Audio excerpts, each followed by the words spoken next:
বিসমিল্লাহির রহমানির রহিম। আলহামদুলিল্লাহ, সকল প্রশংসা মহান মালিকের এবং আরো প্রশংসা জানাই সেই আদম নূরের, যাহার তরফ থেকে আমি আমার আত্মনূরকে পেয়েছি,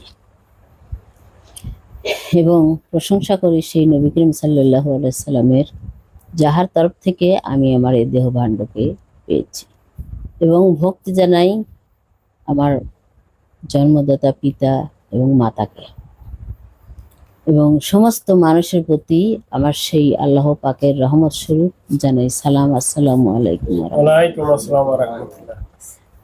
তো আজকে আমি সর্বপ্রথম একটা দর্শনের কথা বলবো। সেটা এমন যে আমি পরশুদিন রাত্রে দেখতেছি বাবা মা দুইজনই আছে, অর্থাৎ আদম নূর এবং হযরত জিনুয়ারা, এরা দুইজনই আছে। তো আব্বা আমাকে বলতেছে যে অনেক বিশাল একটা মানে ইয়া হচ্ছে, মানে সিন্নি পাকানো হচ্ছে। সেই সিন্নির একটা অনেক বড়, সেখানে আব্বা ওই সিন্নি পাকানোর মূল যে ইয়াটা সেটা ধরে আছে। এখন আমাকে বলতেছে যে যাহাই আনুক, অর্থাৎ মাছ আনুক, মাংস আনুক, ডাল আনুক, চাল আনুক, যাহাই আর কি, ফল ফলসি যাহাই আনুক, যার কাছে যাহা আছে সমস্ত কিছু, এই মাছকে ধোয়া যাবে না, কাটা যাবে না, কিছু করা যাবে না, সমস্ত কিছুকে এই পাতিলের মধ্যে দিতে বল, আমাকে বলতেছে।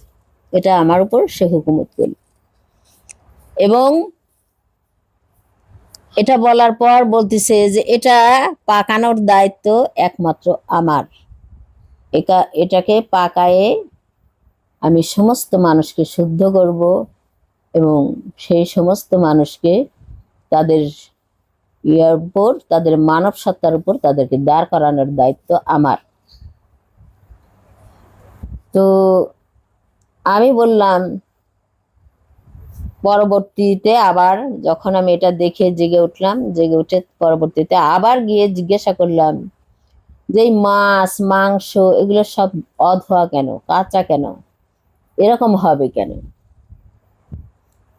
সে বলল, অর্থাৎ আমাদের আদম নূর বাবা বলল যে এই সমস্ত যার কাছে যাহা কিছু আছে, মানে যে যেটা নিয়ে দাঁড়াইছে এবং বলতেছে আমার কাছে এই আছে, এই জ্ঞান আছে, ওই জ্ঞান আছে, অর্থাৎ আমাদের এখন যে বর্তমান পরিস্থিতি, এটার সমস্যার কথা বলল, যে সবার কাছে সবটাই আছে, যেমন যার কাছে যতটুক যেভাবে আছে সেটাকে নিয়ে আসতে বলো আমার কাছে। সবাইকে তুমি আহ্বান করো সেটা নিয়ে আসুক আমার কাছে, এবং আসার পর সেটাকে পাক সাফ করার দায়িত্ব আমার। আমি তাদেরকে যার যেটা নিয়েই আসুক সেটার উপরেও তাদেরকে সেই পাক সাফ করে, অর্থাৎ তওবা করায়ে তাদেরকে প্রতিষ্ঠিত করব মানব সত্তার উপর। তো আলহামদুলিল্লাহ, আমারও সেই অনুরোধ, সমস্ত ভাই বোন বা যে যেখানেই আছেন তারা যেন এটার উপর একটু মনোযোগ সহকারে এটা যেন বুঝতে চেষ্টা করে যে কি আমাকে দেখানো হলো। এবং পরবর্তীতে আবার দর্শনে আমি দেখতেছি আমার বাবা আমার পাশে বসে এটা আমাকে বলাচ্ছে বা আমাকে দিয়ে বক্তব্য দেওয়াচ্ছে, এবং আমার মা সেটা ভিডিও করতেছে যে সেই বক্তব্যটা আমি দিচ্ছি কি দিচ্ছি না, সবাইকে আমি জানায় দিচ্ছি কি দিচ্ছি না। তো আমার সেই দায়িত্ব অনুযায়ী, মালিকের সেই ইচ্ছা, আমার বাবার সেই ইচ্ছা, আমি সমস্ত মানুষকে জানাই দিলাম। তো এখানে এখন আমি মূল বক্তব্যে যাই। সেটা কেমন? আমরা যারা এই যে নূরকে ধরবো, নূরকে ধরার জন্য আসছি। আমাদেরকে সেই একটা কথা আমরা জানি, সেটা কেমন, যে ইবলিস নাকি সমস্ত জায়গায় সিজদা করছে, শুধু একটা জায়গা বাকি। তো আমি অনেক বই, অনেক ভিডিও, অনেক দেখছি, এটার কোনো জবাব আমি আজ পর্যন্ত কারো থেকে পাইনি। আমি দেখেছি যে আগের যারা কিছু কিছু ধর্মের আছে, তারা এখনো পাথরে সিজদা করে, কেউ এখানে সিজদা করে, কেউ ওখানে সিজদা করে, যে ইবলিস সেখানে সিজদা করেছে, আমরা সেখানে সিজদা করব না, এটা। কিন্তু একবার কি ভেবে দেখেছে যে ইবলিস সমস্ত জায়গায় সিজদা করছে, কোন জায়গায় করলো না? কোন জায়গায় করলো না সে সিজদা, সেটা কি আমরা জানি না? সবাই তো জানি। সবাইকে যখন সিজদা করতে বলা হলো, আদমকে, সমস্ত ফেরেশতা মণ্ডলকে যখন সিজদা করতে বলা হলো, সবাই করলো। কে করলো না? ইবলিস। তাহলে কোথায় করলো না? আদমকে করলো না, তাই না? সে যদি সমস্ত জায়গায় সিজদা করে থাকে, করেনি কোথায়? আল্লাহর কথা অমান্য করেও সে সিজদা করলো না, কোথায়? সেটা সে সেই আদমকে সিজদা করেনি। তো আর একটা কথা, সেটা আমাদের সমস্ত ইবাদত কোথায় আমাদের লক্ষ্য করে দিছেন, আমাদের কোরআন বা আল্লাহ পাক বা সমস্ত ধর্ম যারা নিয়ে আসছে তারা। আমরা সবার বার্তাতেই বুঝি যে আমাদের সে কিবলামুখী করা হয়েছে কলবের অন্তর দিকে। তাহলে এবার যদি আমরা দেখি যে এই কলবের মধ্যেই কিন্তু সেই আদমের বাস, সেই কলবের মধ্যেই কিন্তু আদমের বাস, যেখানে আল্লাহর নূরের বাস। তাহলে আমাদের কোথায় সিজদা করতে বলা হয়েছে? আমরা কি একবার ভেবে দেখেছি সেটা কোথায়? এখানে মানুষ সবাই জানে যে মানুষকে সিজদা করা নিষিদ্ধ, মানুষকে সিজদা করা নিষিদ্ধ। কিন্তু আমি আমার মধ্যে বুঝতে পারি যে আমার মধ্যে আল্লাহ নিজেই কোরআন পাকে বলেছেন, শুধু কোরআন পাকে নয়, এটা কিন্তু অন্যান্য ধর্মের মধ্যেও আছে, যে স্বয়ং আল্লাহ পাক আমাদের সেই অন্তরেই থাকেন। এটা শুধু কোরআনে নয়, এটা বেদেও আছে, উপনিষদেও আছে, অন্য অন্য ধর্মের মধ্যেও আছে, এমন কি বাইবেলেও আছে, যে তোমাদের হৃদয় হচ্ছে মন্দির, আর তার মধ্যে যে আছে তিনি হচ্ছেন তোমাদের স্রষ্টা। তাহলে আমাদের সেই কল্পকে অনুসরণ করে আমাদেরকে ইবাদত করতে বলা হয়েছে। অর্থাৎ তোমরা কল্পবিহীন ইবাদত, ভিত্তিহীন, যার কোনো মূল্য নেই, যেটাকে বলে। তাহলে সে কলবে কে থাকে? এখন আমরা বুঝি যে তাহলে সেখানে যদি আমাদেরকে সিজদা করতে বলা হয়, তাহলে আমরা যদি সেখানে সিজদা না করে আমরা যদি সিজদার সামনে দেখি, তাহলে কি হবে? আল্লাহ বলল, আমি তোমাদের অন্তরে থাকি, তোমরা সেই অন্তরের মুখী হয়ে তোমরা তোমাদের ইবাদত করো, সিজদা করো। তাহলে তো তোমরা দেখবা যে তাহলে যদি আমরা সেই অন্তরে, সেই আদম নূরের যেখানে আছে সেখানে গিয়ে, আল্লাহ নূর যেখানে আছে সেখানে গিয়ে যদি আমরা সিজদা করি, তাহলে কিন্তু আর এই ইবলিস যেখানে সিজদা করছে সেখানে সিজদা আমাদের দিতে হচ্ছে না, তাই না? তাহলে কিন্তু সিজদাটা একবারে ঠিক জায়গা মতো, যেখানে ইবলিস সিজদা করে নাই। তাহলে এবার আমরা দেখব যে সিজদাটা আসলে কে করতেছে, কে করে সিজদাটা, আসলে কে করে সেই অন্তর্মুখী হয়ে, কাকে করতে বলা হলো। তাহলে যদি আমরা এখন ভেবে দেখি, যদি দেখি, তাহলে আমাদের যে সমস্ত নষ্ট কাজ করায় এই হাত পা চোখ কান এগুলো দিয়ে, এগুলোর মারফত করা কে করায় আমাদের মধ্যে থেকে? কাকে আত্মসমর্পণ করতে বলা হলো? সে আদম নূরের উপর, বিল গায়েবের উপর। কাকে? সে কি আমাদের মধ্যে নেই? সে কে? সে কিন্তু এই ইবলিস, এই ইবলিস, এখানে যদি আমরা হাত পা দেখি, একটাকে কিন্তু দেখা যাবে যে সেই আল্লাহ বা ইবলিসের কোনো পরিচয় থাকবে না। যদি আমরা হাত পা দেখি, চোখ কান দেখে, সবই দেখা যাবে যে এগুলো নবুয়তি সত্য থেকে এসেছে বা 18,000 মখলুকাত থেকে এসেছে। তাহলে যে আমাদের মন বলে একটা জিনিস আছে, যে ইবাদত করে সে কে? যে বলে আমার আল্লাহ, যে বলে আমার হাত, আমার নবী, আমার নবীরা, এটা তো বলে আমার দেহ, তাহলে এই আমার বলে কি? সে একজন তাহলে আছে আমার ভিতরে। তাহলে আমার যে বলে, তাহলে সমস্ত কিছুকে, এখন যদি এই হাতকে জিজ্ঞেস করা হয় এই হাতটা কার, হাত কি বলবে যে এটা আমার হাত? আমার কখনো কিন্তু হাত বলে না। তাহলে বলে কে? তাহলে বলে কে? কাকে সিজদা করানোর জন্য আল্লাহ হুকুমত দিল? কাকে সেই স্বীয় কিবলায় নিয়ে গেল? কে কে সেই আল্লাহকে না মানা পর্যন্ত সমস্ত দেহ আল্লাহকে মানে না? সমস্ত দেহ আল্লাহকে মানে না। কোন মানুষের মন যদি তার আল্লাহর সংসার প্রতি বৈরাগ্য না হয়ে আল্লাহকে না ডাকে, আল্লাহকে ভালো না বাসে, তাহলে দেহের কোনো অঙ্গই আল্লাহকে ডাকে না। কারণ কোনো অঙ্গেরই সেই চেতনা শক্তি নেই। হাত কখনো বলে না, সে বলতেও জানে না যে আমার আল্লাহ। পা কখনো বলতে জানে না, চোখ কখনো বলতে জানে না। আর আল্লাহ তো আল্লাহকে বলবেই না, আল্লাহ তো আল্লাহর ইবাদত করবেই না। তাহলে কে করে? তাহলে কে করে? সমস্ত নবুয়তকে বাদ দাও, রেখে দাও, বাদ রেখে দাও। তাদের যদি বাদ রাখা হয় তাহলে কে থাকে? দিন আর রাত থাকে। সমস্ত নবুয়তকে যদি বাদ দেওয়া হয়, এই 18,000 মাখলুকাত হিসেবে যদি তাদেরকে বাদ দেওয়া হয়, বা অঙ্গ প্রত্যঙ্গ হিসেবে যদি তাদেরকে বাদ দেওয়া হয়, তাহলে বাদ বাকি রইল দুইজন, একজন আল্লাহ এবং অপরজন ইবলিস। একজন আল্লাহ এবং অপরজন ইবলিস। সেই ইবলিস যত টাইম সেই আদম নূর অর্থাৎ কলবের নূরের উপর আত্মসমর্পণ না করবে, তত টাইম কারো ইবাদত হবে না।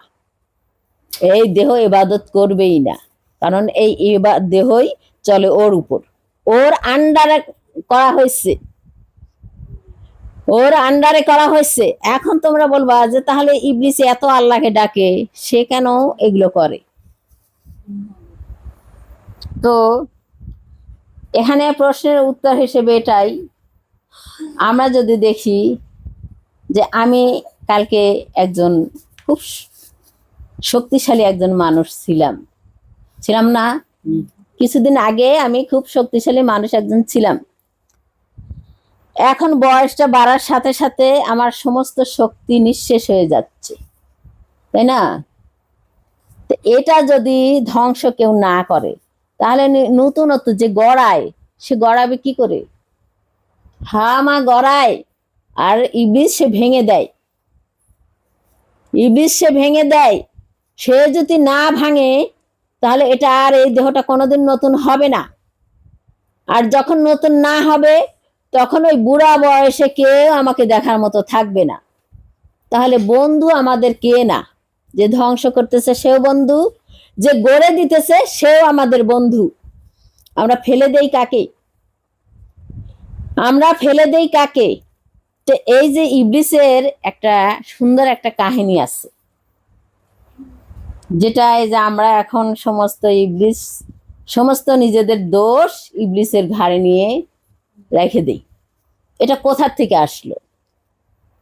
এটা কোথার থেকে আসলো? তো আমরা ইহুদিদের চিনি, তারা তো আমাদের ধর্মের আগে তাদের ধর্ম আসছে। কিন্তু তো এই ইহুদি ধর্মের একটা নিয়ম ছিল, সেটা এরা কি করত? ওই 2টা ছাগল কোরবানির সময় আসে, 2টা ছাগল নিয়ে আসতো এরা। একটা ছাগল তারা জবা করতো আল্লাহর নামে, অর্থাৎ কোরবানি করতো আল্লাহর নামে। আর একটা ছাগলকে এরা কি করতো, এটা একটা হাস্যকর বিষয়, তারা সেই ছাগলের উপর সমস্ত নিজেরা সারা বছর ভরা পাপ করে, সেই পাপের বোঝা এই ছাগলের মাথায় অর্পণ করে দেয় এবং সেই ছাগলকে নিয়ে সেই মরুভূমির মধ্যে রেখে আসে কোথায়? শয়তানের কাছে। যে আমরা সারা বছর ভরে কি করলাম, যত অপকর্ম করছি সব এই ছাগলের মাথায় দিয়ে ইবলিসের কাছে পৌঁছে দিলাম। ওই জায়গা থেকে নিজেরা যত অপকর্ম করে সব দোষ ইবলিসের, সব দোষ ইবলিসের। কিন্তু তোমার মধ্যে যে ইবলিস রয়ে গেছে, তোমার মধ্যেই যে ইবলিস রয়ে গেছে, তাকে তুমি কোন মরুভূমিতে গিয়ে খুঁজবা? কোন ছাগলের উপর তুমি তোমার দায়িত্ব দিয়ে ওই ইবলিসের কাঁধে তুমি ইয়া করবা, অর্পণ করবা? ইবলিস কোরআনের যদি আয়াত দেখি তাহলে ইবলিস কিয়ামতের পর সে মুক্ত হয়ে যাবে, তার অভিসম্পাদ থেকে সে মুক্ত হয়ে যাবে। তোমাদের দশা কি হবে? তোমাদের কি বলছে যে তোমাদের কিয়ামতের পর আমি মুক্ত করে দেব? তোমাদের কি কোরআনে আয়াত আসে নাই যে তোমরা আজীবন চিরস্থায়ীর জন্য দোজখী?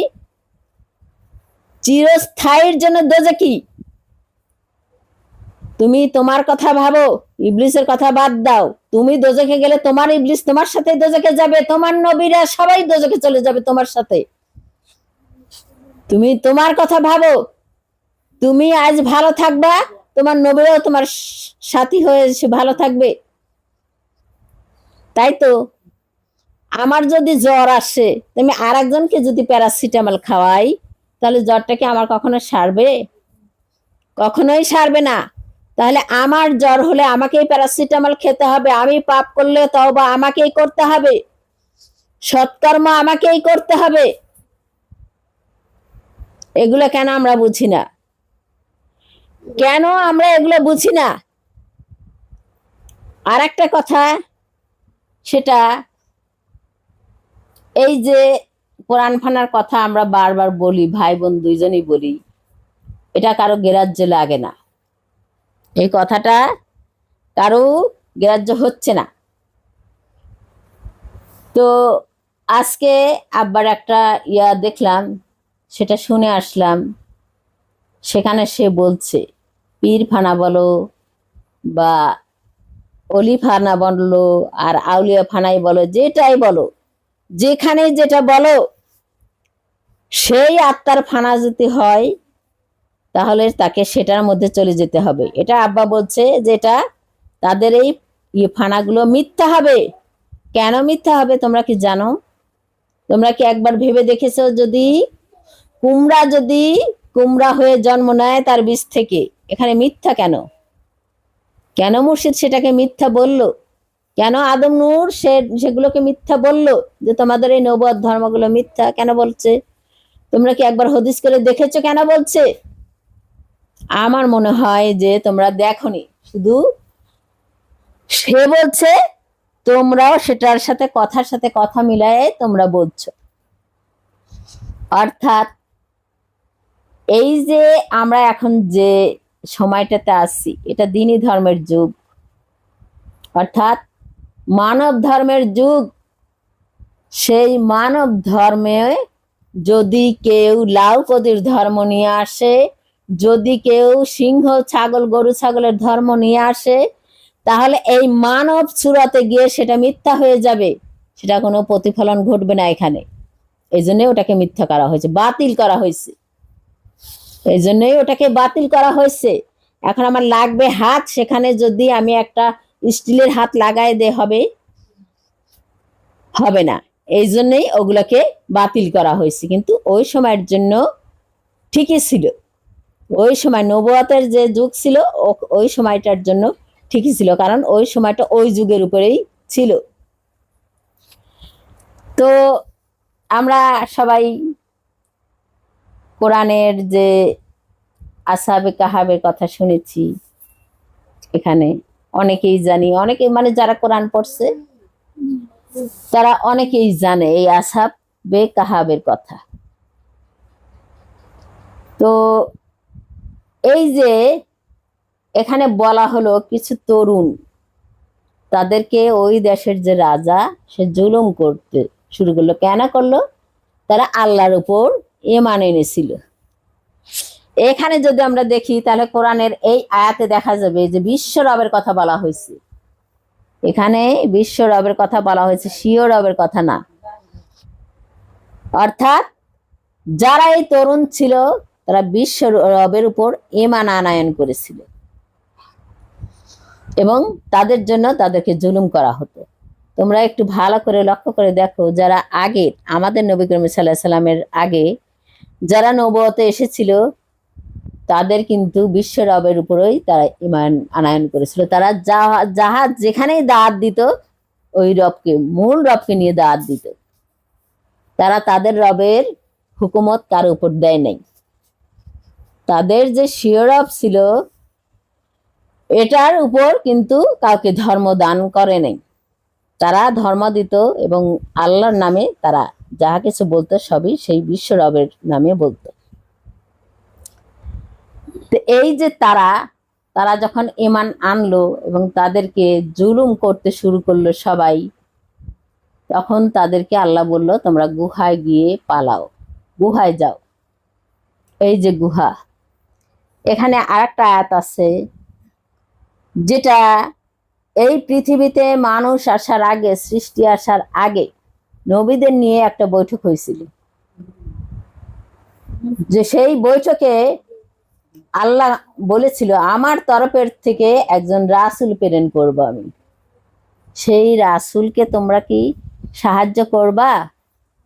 তখন সমস্ত নবী বলেছিল, হ্যাঁ আমরা তাকে সাহায্য করব। তখন আল্লাহ বলেছিল, সাক্ষী আমি, সাক্ষী তোমরা রইলে। এখন আমাদের নবী করিম সাল্লাল্লাহু আলাইহি সাল্লাম যখন আসলো তখন কিন্তু দেখো সেই নবীরা কিন্তু ওফাত হয়ে গেছে। তখন কিন্তু সেই নবীরা ওফাত হয়ে গেছে। তাহলে তারা কি দিয়ে সাহায্য করবে? তারা কি দিয়ে নবীকে সাহায্য করলো? এখন দিনী যুগ, এটা মানব যুগ, এটা মানব যুগ, এটা মানব অবতার হবে। মানব অবতার হয়ে গেল, আমাদের গুরু চলে আসলো, এবার আমাদের জাতি হওয়ার গড়নের সময়। তো এই যে মানব জন্মটা আসছে, এই মানব জন্মে কাদের উদ্ধারের জন্য? তাদের সেই নবুয়তের যারা ছিল তাদের উদ্ধারের জন্য। এখন তারা যদি ঈমান আনয়ন না করে, সেই সময় খোদার উপর যদি তারা ঈমান আনয়ন না করে, তাদের জীবন চরিত্র যদি সদ্গুণ না হয়, তাহলে কি তারা নবুয়তি হতে পারতো? কেউ কি কোনো নবুয়ত পেত না। এবং না পাওয়ার কারণে তারা আজ এই মানব অবতারের মধ্যে এসে তারা মুক্তিপ্রাপ্ত হতো না। তাহলে তারা সেখানে তাদের যে কথা সেই অনুসারে তারা সেটা রাখছে। এবার কোরআনে এসে তখন কিন্তু না, কোরআনে এসে বলল, সেই আয়াতটা নাজির হলো যে তোমরা গুহার মধ্যে যাও, গুহার মধ্যে পলায়ন করো। এই যে তাদেরকে গুহার মধ্যে রাখা হলো, কোথায়? সেই গুহাটা কোথায়? সেই গুহাটা কোথায়? সেখানে সেই লোকেরা ছিল সেই গুহার মধ্যে, সেই যুবকেরা গুহার মধ্যে গেল, যার পর তাদের সাথে একটা কুকুর ছিল। আমি কিছুদিন আগে যে বক্তব্য করছি যে তোমাদের যে দুয়ারে বসা সেই মিন্স রূপে, নারীদের যে মিন্স হয় সেই রূপে কে ছিল সেখানে? এই কুকুর, যাকে এখানে কুকুর বলে আখ্যায়িত করা হয়েছে। সমস্ত নবুয়তকে গুহার মধ্যে আটকে দিয়ে তার সামনে এই কুকুর হিসেবে ওখানে বলা হয়েছে যে এ ছিল ওখানে দাঁড়ায়। এ যদি দেওয়াল হিসেবে না থাকে তাহলে কোনো মায়েরই সন্তান ধারণের ক্ষমতা থাকবে না। তো এখন গুহার মধ্যে যারা রয়ে গেল তারা তো ঘুমায়। কুকুর ছিল চৈতন্য অবস্থায়, কুকুর ছিল চৈতন্য অবস্থায়, কিন্তু কুকুর তো গুহার বাইরে, কিন্তু সে মরল না কেন? তারা তো যুগ যুগ 300 বছর ছিল ওখানে, তো কুকুর কেন মারা গেল না? সে তো গুহার বাইরে ছিল, সে তো আর আল্লাহর কোনো ইমানদার না, কিছুই না, কিন্তু কুকুরও মারা কিন্তু যায়নি। তা এখন গুহার মধ্যে যাদেরকে রাখা হলো তারা ঘুমে অচেতন।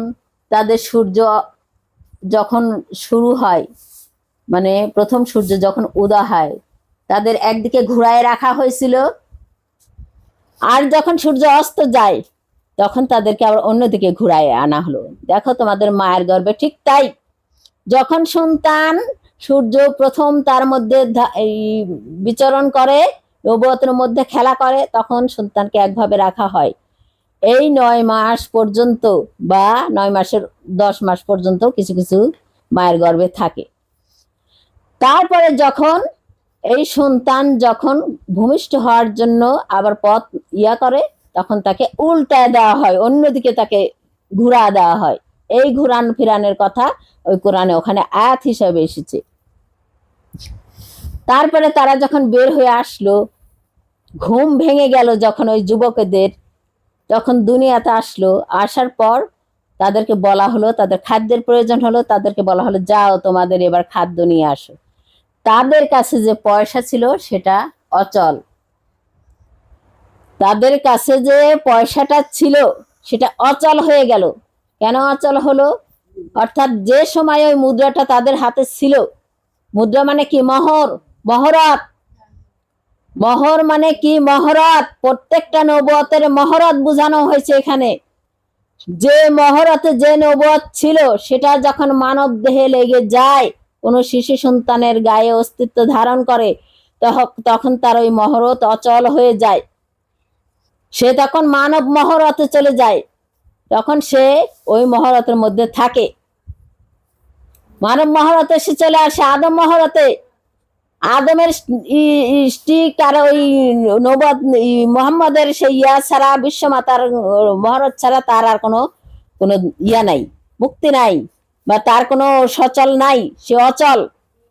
তো আগে যেগুলো ছিল, যে মহরত গুলো ছিল, যেগুলো নিয়ে তারা ঢুকলো মায়ের গর্ভে, সেই গুহার মধ্যে ঢুকলো, সেই মহরত গুলো ছিল এক রূপে, তখন ছিল অন্য নবুয়ত রূপে বা এই সৃষ্টি জগতের রূপে। এই সৃষ্টি জগতের রূপে থেকে যখন মানব রূপে চলে গেল, তখন তাদের সেই মহরত অচল হয়ে গেল। তাদের মহরতের রূপ সুরত আর নেই, সেই সময়টাও আর নেই, তাদের সেই সময়টাও নেই। তখন তো তারা এই পৃথিবীতে ছিল, গুহার বাইরে পৃথিবীতে ছিল। থাকার পর সেই মহরত নিয়ে যখন মায়ের গর্ভে গুহার মধ্যে ঢুকলো, ঢোকার পর তারা আবার যখন এই পৃথিবীতে চলে আসলো, সমস্ত জনসম্মুখে চলে আসলো, তখন তার মহরত গুলো বাতিল হয়ে গেল, অচল হয়ে গেল। সেই মহরত মহরতই থাকবে, কিন্তু অচল। সে মানব দেহে তার মহরতের হুকুমত আর চলবে না। এই মানব যুগে তাদের মহরতের হুকুমত আর চলবে না। এটা সেই মানব যুগ, এটা সেই মানব যুগ।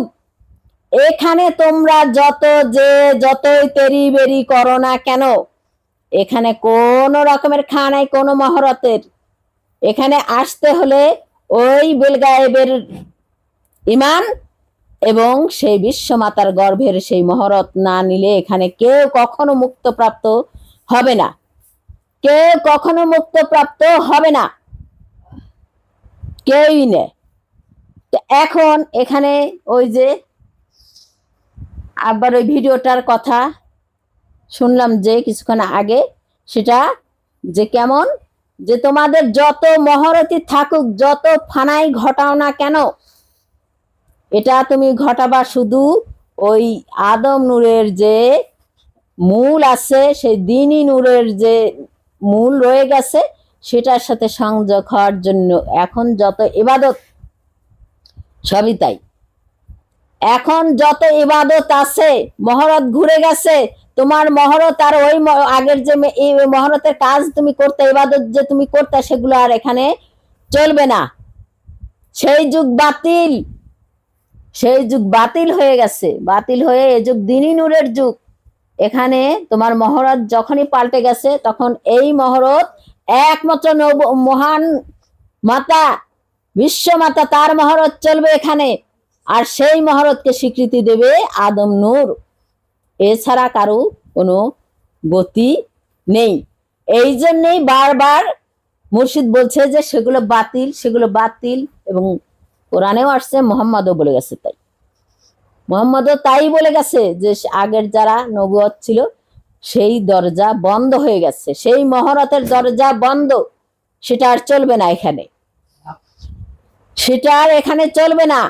এখানে তোমরা, আমরা দুই ভাই বোন কোরআন ফানার কথা বললাম, এতে তোমরা কেউ হাসলে, কেউ হয়তো মানে তিরস্কার হিসেবে দেখলে, কিন্তু এখানে কিন্তু আব্বা স্পষ্ট, আমাদের সে আদম নূর স্পষ্ট ভাষায় বলে গেছে যে কোরআন ফানা যার হয়ে যাবে একবার, সে সাথে সাথেই সেই তার নবীকে চিনতে পারবে, নিজেকে চিনতে পারবে, নিজেকে চিনতে পারবে, সে বলতে পারবে, সেই একমাত্র বলতে পারবে। আমি সেদিন বলি নাই যে এই কোরআন ফানা হচ্ছে স্থিতি, তোমার আত্মার স্থিতি।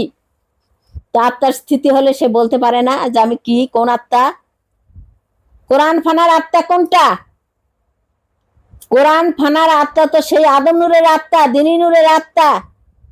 তাহলে সেই আদম নূরের আত্মাকে ধরার জন্য যদি কেউ কোরআন ফানা ঘটায়, তাহলে সে বলতে পারে না যে আমি আদম জাতের জাতি, সে বলতে পারে না।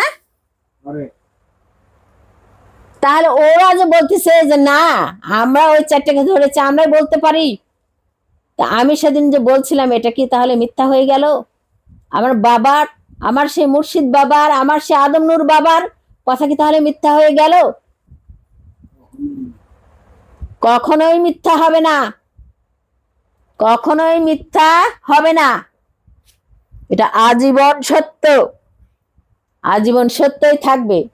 তাহলে এবার ওরা যে জাহানকে নিয়ে খালি সারাদিন এ কথা সে কথা বলে, তাহলে আব্বার এই বক্তব্য ধরে বা আদম নূরের সেই বক্তব্য ধরে যদি আমরা সেই ইয়ার সাথে মিলই করি, তাহলে অনেকেই কোরআন ফানা করছে, অনেকেই কোরআন ফানা করছে। এবার যদি সেই কোরআন ফানার সেই স্থিতি আত্মার উপর যদি সে কান রাখে, মন রাখে, সেই সাধন ভক্তি করে, তাহলে কি সে জানতে পারবে না যে আমি কোন আত্মায় আত্মবান হয়েছি, আমি সেই আদম জাতের জাতি হয়েছি কিনা?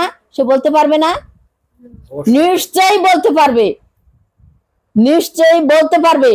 কিছুদিন সময় লাগবে তার, এটুকু। এখন যদি সে আমার জিনিস রয়ে গেছে, আমি কথা শুনবো, একজনের সাথে আমি আলাপ আচারিতা করতেছি, তার সাথে কথা না বলে আমি অন্যদিকে ধ্যান খেয়াল দিয়ে রাখি, তাহলে তো কখনো হবে না, শুনতেই পাবো না যার সাথে আমি আলাপচারিতা করতেছি সে কি বলতেছে, সে খেয়ালটাই আমার থাকবে না কি বলতেছে।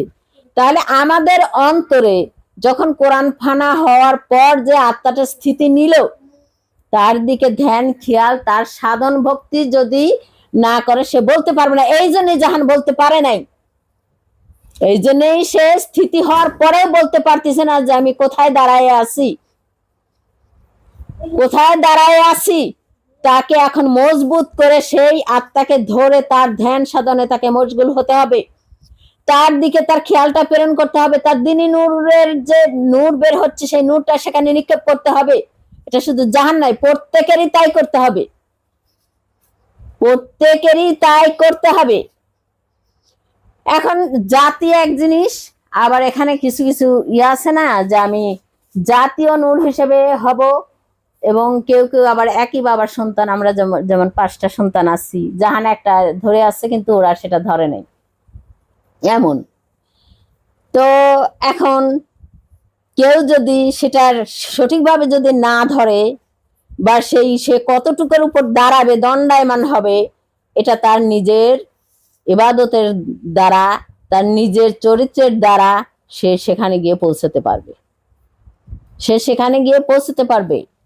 এখানে আব্বার একটা বাণী আছে অনেক আগে, এটা সেটা সে মাঝে মধ্যে বলতো যে ওই ফার্স্টের যে আদম বাবা এসেছিল, প্রথম মানব যিনি, তিনি যখন মারা যান, ওফাত হন, তার যে দেহের যত ধূলিকণা আছে, এগুলো যখন ধূলিকণা হয়ে যাবে, মাটির সাথে মিশে যাবে, সেই ধূলিকণার থেকে, প্রত্যেকটা কণার থেকে একজন করে মানুষ তৈরি হবে, এবং এই মানুষগুলো সমস্ত মানুষই সেই আদম জাতের জাতি হবে, এবং এরা সবাই মুক্তপ্রাপ্ত মানুষ হবে, এরা সবাই মুক্তপ্রাপ্ত মানুষ হবে। এদের সেই ডিএনএ টেস্ট আমরা দেখি না এখন, যে ডিএনএ টেস্ট করি আমরা, যদি আমার বাবার থেকে ডিএনএ টেস্ট করে আমি যদি মারা যাই 10 বছর আগে, তাহলে ওখান থেকে যদি আমার একটা চুলও পাওয়া যায়, সেটা যদি আবার নিয়ে এসে ইয়া করি, তাহলে আমার সুরতকে আবার কিন্তু গঠন করতে পারবে, আবার কিন্তু গঠন করতে পারবে, এবং বলতে পারবে যেটা সেই আমির আলীর বেটি ছিল, তার ডিএনএ আর আমার ডিএনএ যদি এক করা হয়, তাহলে বলতে পারবে যে অমকের বেটি ছিল, এটা প্রমাণ হয়ে যাবে। ওখান থেকে এক সামান্য চুল হোক আর যাই হোক, যেটাই হোক ওখান থেকে নিলে হয়ে যাবে। তো এটা যখন আমি দেখলাম তখন আমার মনে পড়লো যে হ্যাঁ, এটা আমাদের মুর্শিদ বাবা বা আদম নূর বাবাও এটা এক সময় বলেছে। তাহলে সেই ডিএনএ হিসেবে আমরা যারা এই আদম জাতের সামিল হওয়ার জন্য এখানে ভর্তি হয়েছি, তারা কি সেই আব্বার কথার সেই মানুষগুলো নয়? আব্বার সেই আদম নূরের বক্তব্যের সেই কথা অনুযায়ী আমরা কি সেই মানুষগুলো নয়? তাহলে আমরা কিন্তু সেই সেই আদম জাতের জাতি, এবং আমরা কিন্তু সবাই মুক্তপ্রাপ্ত হব যদি আমাদের ওই যে কোরআনের বাণী সৎকর্ম এবং ঈমানি নূর থাকে। এখন এখানে কেউ হয়তো অনেক বড় হয়ে যাবে, কেউ হয়তো ছোট থাকবে, অর্থাৎ যোগ্যতা হিসেবে বাবার 5টা সন্তান থাকলে 5টাই যে ডাক্তার হয় তা না, 5টাই যে ইঞ্জিনিয়ার তা না। কেউ আবার দেখা যায় যে রিক্সা চালকও হয় ওর মধ্যে। ধনী বাবার সন্তানেরাও দেখা যায় যে একেবারে গরিব হয়ে গেছে তার যোগ্যতার কারণে, তার কর্মের কারণে। তো হয়তো আমরা সবাই মুক্তপ্রাপ্ত হব যারা এই আদম জাতের হেদায়েত গ্রহণ করেছি, দ্বীনি নূরের মধ্যে সেই সীমানার মধ্যে সামিল হয়েছি, হয়তো মুক্তপ্রাপ্ত হব। আমাদের সেই যোগ্যতা অনুযায়ী আমাদের পোস্ট হবে সেখানে বেহেশতে গিয়ে। আমরা কে সেই হেলনা দেওয়া মানুষ হব, আর কে সেই হেলনা দেওয়া মানুষগুলোর দাসী বা দাস হব, এটা ভেবেচিন্তে যেন আমরা ইবাদতটা করি। আমরা কি হতে চাই দুনিয়ার জীবনে, যদি আমরা অনেক বড় কিছু হতে চাই, তাহলে আমাদের আশা নিশ্চয়ই ছোট হবে না। আমাদের মুর্শিদ বাবা আরেকটা কথা বলতো যে তোমরা যদি প্রত্যেকটা মানুষ এক একটা বড় কিছু হয়ে যাও, প্রত্যেকটা মানুষের জন্যই আল্লাহর ওখানে একটা করে আসন নির্ধারিত করা আছে, তাহলে কি আসন কম হবে? আমরা যদি সবাই হয়ে যাই, কম হবে কি? আল্লাহ কি দেওয়া অক্ষম হবে? কখনোই না। সে সবাইকেই এরকম করতে সমর্থবান, কিন্তু আল্লাহ হলেও আমরা হতে পারবো না। কারণ আমাদের মন, আমাদের চালচলন, আমাদের চরিত্র গুণ সম্পূর্ণভাবে প্রত্যেকটা মানুষের আলাদা। সবার চা পাওয়া কখনো কোনোদিনও এক হয় না। কেউ আল্লাহকে চায় বেহেশত পাওয়ার জন্য, কেউ আল্লাহকে চায় তার সন্তানের জন্য, কেউ আল্লাহকে নিয়ে বসে ইবাদত করে তার সংসারের জন্য। এই যে ভাগ, এখান থেকেই তার যোগ্যতা তাকে দেওয়া হবে, এখান থেকেই তার যোগ্যতা, ওখানে গিয়ে সে হাজির হবে। আমার চাওয়া, আমি যেটা বুঝি, আমি আল্লাহর কাছে কিছু চাই না, সোজা কথা। সে আরেকদিন আমাকে একদিন বলল, আমি যাহা কিছু করি সবই খোদার মনোনীত হওয়ার জন্য করি। আমি বলেছি যে তোমাদের বুঝটা অন্য, আমার বুঝটা অন্য, আমি আল্লাহর মনোনীতও হতে চাই না। সে যদি আমাকে মনে করে যে আমি তার মনোনীত, সে যদি তার মন দিয়ে আমাকে ভালোবাসতে ইচ্ছা করে, তাহলে সে ভালোবাসবে। আর সে ইচ্ছা করবে না, সে আমাকে ভালোবাসবে না বলে আমি তার ইবাদত করব না, তাকে ডাকবো না, এটা কখনো নয়। এটা নিঃস্বার্থ ভালোবাসা। এটাকেই বলে নিঃস্বার্থ ভালোবাসা, যেখানে কোনো চাপ থাকে না, আমাদের যে একটা কথা আছে যে আমাদের সেদিন দেখা হবে কি নামে, প্রশান্ত আত্মা বলে না? প্রশান্ত আত্মা কাকে বলে? যার কোনো চাপ থাকে না, তাকে প্রশান্ত আত্মা বলে। যে তার সমস্ত কিছুকে সে আল্লাহর নামে উৎসর্গ করেছে, সেই একমাত্র প্রশান্ত আত্মা। যে আত্মার মধ্যে টেনশন থাকে, যে আত্মার মধ্যে হিংসা থাকে, যে আত্মা সবসময় তোল উপর করে, যার মধ্যে ঢেউ প্রবাহিত হয়, যে আত্মার মধ্যে, সে কখনো প্রশান্ত আত্মা হতে পারে? আমি আজ এক তো খাইছি, কালে আমার খাওয়ার কিছু নাই, দেখতেছি আমার কিছু নাই, এই নিয়ে যারা টেনশন করে তাদের আত্মা কখনো প্রশান্ত আত্মা নয়। আমার সন্তান কি হবে পরে গিয়ে, ভবিষ্যৎটা তার রচনাকারী হয়েছে আমরা বাপ মা। এই যে চিন্তা ভাবনা করে করে নিজেই আমার জীবনটাকে বিসর্জন করে দিয়ে, নিজেই খাটিয়ে গাধার মতো খাটিয়ে নিজের জীবনটাকে শেষ করে দিয়ে, তারপরে বুড়ো কালে যা নামাজ পড়তেছি। বুড়া বয়সে গিয়ে আল্লাহর ইবাদত করতেছি কেন? আমার বেহেশতে যাওয়া লাগবে, এখন তো আমার দোজখ সামনে, কবরে গিয়ে কি করব, কি উত্তর দেবো আল্লাহর কাছে, এই হিসাব করে আমরা সবকিছু করতেছি। এই যে চিন্তা, সেই আত্মা কখনো স্বস্তিতে থাকে? সে তো থাকে না। আমার সকালে খাবার নাই, দুপুরের বাচ্চাদের কি খেতে দেবো, সে কি সেই আত্মা স্বস্তিতে আছে? তার মধ্যে ঢেউ খেলতেছে না সেই আত্মার মধ্যে? তো যে আত্মার মধ্যে ঢেউ খেলে সে কখনো প্রশান্ত আত্মা নয়। সে কখনো খোদার উপর ভরসা করে না। খোদার উপর ভরসা করে থাকলে, যে আমাকে মাঝে মধ্যে মানে আমার হাজবেন্ড বলে যে কে খাওয়ায়, কে খাওয়াবে তোকে এখনো যদি বাড়ির থেকে বের হয়ে যাস? তাই আমি বলি যে মসজিদে যারা বসে থাকে তাদের কে খাওয়ায়? রাস্তায় যে পাগল বসে থাকে তাদের কে খাওয়ায়? তোমার পশু পাখিদের, তারা তো কামাই কাজি করে না, কালকের জন্য কিছু রাখে না, তাদের কে খাওয়ায়? তাদের কে খাচ্ছে? তাদের ভবিষ্যৎটা কে করে? দেখা যায় যে বড় লোকের ছেলেরা একবারে জুয়াখোর, মদখোর, গাঁজাখোর হয়ে বসে থাকে। তার বাবা মা নিজেরা কাজ করে, আবার চাকর বাকর দিয়ে তাদেরকে দেখে শুনে রাখার জন্য নিয়োগ করে। অথচ গরিবের একটা ছেলেকে দেখো, তাকে ছেড়ে দেওয়া হয় যখন নিজের পায়ে দণ্ডায়মান হওয়ার জন্য, সে দেখো সেই একদিন ধনী হয়। সেই একদিন ধনী হয় কারণ তার ভরসা একমাত্র খোদার উপর এবং তার ভরসা নিজের উপর। যেটা আমাদের মুর্শিদ বাবা বলছে, তোমরা নিজেকে দেখো, অন্যের উপর নির্ভরশীল হয়ে না। এটা কখনোই অন্যের উপর নির্ভরশীল হয়ে কখনো কেউ কিছু হতে পারে না, কখনো কেউ কিছু হতে পারে না। লালনের একটা গানে দেখো, সুখ চেয়ে স্বস্তি ভালো। তোমার মনে যদি স্বস্তি না থাকে, তুমি কি দিয়ে প্রশান্ত আত্মা হও? কি দিয়ে প্রশান্ত আত্মা হও? তোমার মনে লাগে যে আমি কি করছি, আমার একটা কুড়ে ঘর আছে, আমি কি করে বিল্ডিংটা তুলবো। এটা দিয়ে তুমি সারাদিন দেহের উপরে জুলুম করো, মনের উপর তো জুলুম করোই। তোমার স্বপ্নগুলোই ওটা।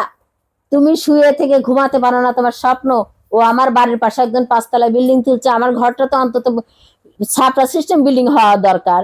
এই যে তোমার মনের মধ্যে ভাবনা চিন্তা, এটা কখনো আত্মাকে প্রশান্ত হতে দেয় না। এটা আত্মাকে কখনো প্রশান্ত হতে দেয় না। তোমরা তো নিজেকে মুতমাইন্না বলে দাবি করো। কিভাবে দাবি করো? কিভাবে দাবি করো? তুমি কি একবার নিজে নিজে একবারে নিশ্চিন্তে বসে 5 মিনিট ভাবো যে তোমার আত্মা সেই প্রশান্ত হয়েছে কিনা? নিজের ইচ্ছাগুলো তোমার খোদার উপর, তোমার রবের উপর তুমি সমর্পণ করেছো কিনা? তোমার স্বপ্নগুলোকে তুমি খোদার উপর, তোমার রবের উপর তুমি সমর্পণ করেছো কিনা? করেছো কি? আল্লাহ বলেনি যে মুমিনদের ভরসা একমাত্র আল্লাহ? তো কই তোমাদের ভরসা তো আল্লাহর উপর নেই, তোমরা তো দৌড়াদৌড়ি করো। আল্লাহ বলছে তোমরা চেষ্টা করো, দেনে আল্লাহর মালিক আমি, শুধু চেষ্টাটুকু করে যাও।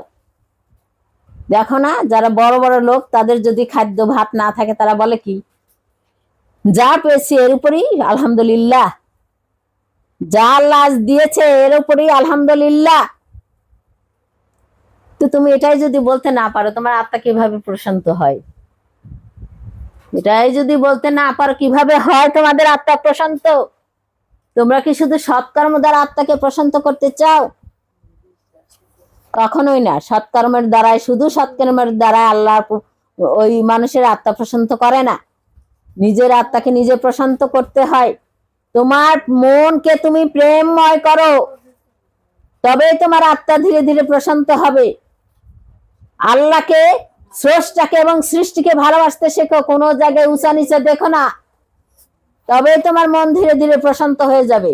তুমি ওকে দেখতেছো বড়লোক, আমি কেন বড়লোক হব না, এই আত্মা কখনো প্রশান্ত হবে না। ও খাচ্ছে মাংস দিয়ে ভাত, আমি কেন খাবো না, কখনো ওই আত্মা প্রশান্ত হবে না, কখনোই না। তোমার ভাবনাটা কোথায়? তুমি ভাবো, তুমি তোমার স্বপ্নগুলোকে তোমার আল্লাহর উপর ছেড়ে দাও, যে আমি কিভাবে তার সাথে বন্ধুত্ব গড়ব, কিভাবে তার সত্তায় সত্যবান হব, সেই আল্লাহর জ্ঞানে জ্ঞানী হব। আর একটা কথা, জ্ঞান সমস্ত পৃথিবীর উপর আছে রচনা করা। জ্ঞান দিয়ে কখনো আল্লাহকে পাওয়া যায় না। সরলতা দিয়ে আল্লাহকে পাওয়া যায়, জ্ঞান দিয়ে কখনো আল্লাহকে পাওয়া যায় না। জ্ঞান দিয়ে কর্ম জয় করা যায়। জ্ঞান দিয়ে কর্মকে জয় করা যায়, কিন্তু আল্লাহকে কখনো জয় করা যায় না। আল্লাহকে জয় করতে চাইলে সেখানে সরলতার দরকার। তাই যেখানে সরলতা নাই সেখানে তার সেই প্রশান্ত আত্মা কখনো হতে পারে না। যেখানে প্রেম নাই, যেখানে ভক্তি নাই, যেখানে আল্লাহর প্রতি ভালোবাসা নাই, তার সৃষ্টির উপর কি করে ভালোবাসা আসবে? আর যখনই তার সৃষ্টির উপর ভালোবাসা থাকবে না, তখনই তার মধ্যে হিংসা, বিদ্বেষ, নিন্দা, কটুলতা, তারপরে পাওয়ার আশা, তারপরে অন্যকে ফাঁকি দিয়ে টাকা নিয়ে আসার এই আশা যাদের তাদের মনে বাসা বাঁধবে, তারা কখনোই প্রশান্ত আত্মা হতে পারবে না, হতে পারবে না, হতে পারবে না। তাই তোমরা যদি প্রশান্ত আত্মায় আগে হতে চাও, তাহলে আল্লাহকে সরলতা দিয়ে ভালোবাসো, প্রেম দিয়ে, ভক্তি দিয়ে ভালোবাসো সমস্ত সৃষ্টিকে এবং স্রষ্টাকে। তবেই তোমরা তোমাদের আত্মাকে জয় করতে পারবা, মুতমাইনের উপর প্রতিষ্ঠিত হতে পারবা। এই বলে আমি আমার বক্তব্য এখানেই রাখতেছি। সবার উপর আমার সেই খোদার রহমত স্বরূপ আবার আমি সবাইকে সালাম জানাই। আসসালামু আলাইকুম ওয়া রাহমাতুল্লাহি ওয়া বারাকাতুহু।